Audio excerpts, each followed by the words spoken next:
তো ইলিশ মাছ কেনার সামর্থ্য না থাকলেও এই মাছটা আমাদের কাছে ইলিশ মাছের মতোই, তো এই মাছটাকে আমরা সুরমা মাছ বলি। হ্যালো এভরিওয়ান, আসসালামু আলাইকুম সবাইকে। তো যারা আমার ভিডিওটি দেখছেন, তো আশা করি আপনারা সকলে ভালো আছেন, সুস্থ আছেন। আলহামদুলিল্লাহ, আল্লাহর রহমতে এবং আপনাদের ভালোবাসায় আমিও ভালো আছি। তো আজকে শুরু করছি নতুন আরও একটি ভিডিও। তো আশা করি পুরো ভিডিও জুড়ে আমার সঙ্গেই থাকবেন। তো কালকে আপনাদের ভাইয়া একটু বাজারে গেছিলো, বাজার থেকে নিয়ে আসছে সুরমা মাছ।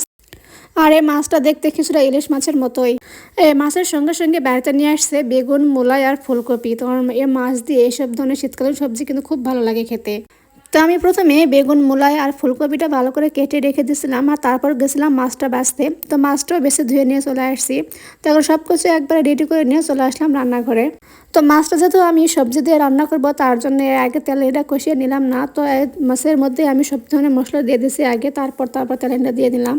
আর এই মাছটা যখন বাজার থেকে কিনছিল তখন এরকম শক্তই আসছিল, আর বাড়িতে আসার পরই কিরকম একটা নরম নরম হয়ে গেছে।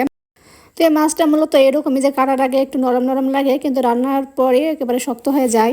তো মাছটা একটু ভালো করে কষিয়ে নিয়ে তো নামিয়ে নিলাম। তো মাছ রান্নাটা আমার হয়ে গেছে, যেহেতু সবজির মধ্যে দিব তার জন্য একটু নামাই নিলাম। তো এই মাছটা প্রায় অনেক দিন থেকে খাওয়া হয়নি, হয়তো বা প্রায় 2 মাসের মতো হয়ে গেছে মাছটা খাওয়া হয় নাই। তো কালকে হঠাৎ করে মাছটা সহজে পাওয়া যায় না আমাদের এই হাটে।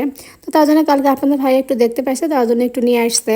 তো এদিকে আমার মাছটা হয়ে গেছে, আর সে পাতিলের মধ্যে আবার দিয়ে দিলাম সেই সবজিগুলো।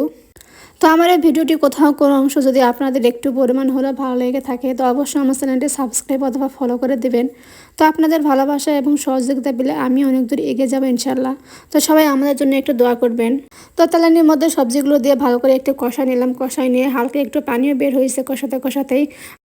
আর এদিকে কষাতে আমার সবজিটা রান্না হয়ে গেছে। তো এর মধ্যে আমি ঝোল দিয়ে দিব। তো ঝোল দেওয়ার একটু পরপরই আমি দিয়ে দেবো সে মাছগুলো।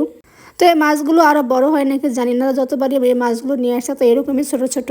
তো হয়তো বা সাইজ এরকমই। তো এর মধ্যে কিছু একটা মাছের মধ্যে ডিমও আসছিল, হয়তো সাইজ এরকমই হয়তো বা।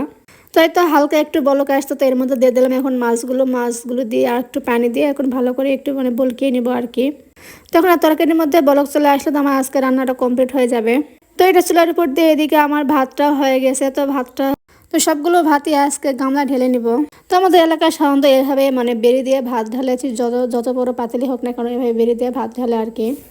তো এরকম বেড়ি কার কার এলাকায় আছে বা কে এভাবে ভাত ঢালতে পারেন, তো অবশ্যই একটু সবাই কমেন্ট করে জানাই দিবেন। আর এদিকে ভাতটা নামাইতে আমার তরকারিটা হয়ে গেছে। তো তরকারিটা এখন এত ভালো করে মুছে নিয়ে তরকারিটা এখন নিয়ে যাব। তো মাশাআল্লাহ তরকারিটাও দেখতে অসাধারণ হয়েছে, দেখতে খুব সুন্দর লাগতেছে। তো ভিডিওটি আজ এই পর্যন্ত। হয়তো ভিডিওটি কেমন লাগলো অবশ্যই সবাই কমেন্ট করে জানাই দেবেন। যদি ভালো লাগে অবশ্যই একটা লাইক দিবেন। তো আপনাদের একটা লাইক আমার পরবর্তী ভিডিও বানানোর অনুপ্রেরণা দেবে। তো পরবর্তী ভিডিও দেখার আমন্ত্রণ জানিয়ে তো আজকের ভিডিওটি এখানে শেষ করছি। তো সবাই ভালো থাকবেন, সুস্থ থাকবেন। সবাইকে আল্লাহ হাফেজ।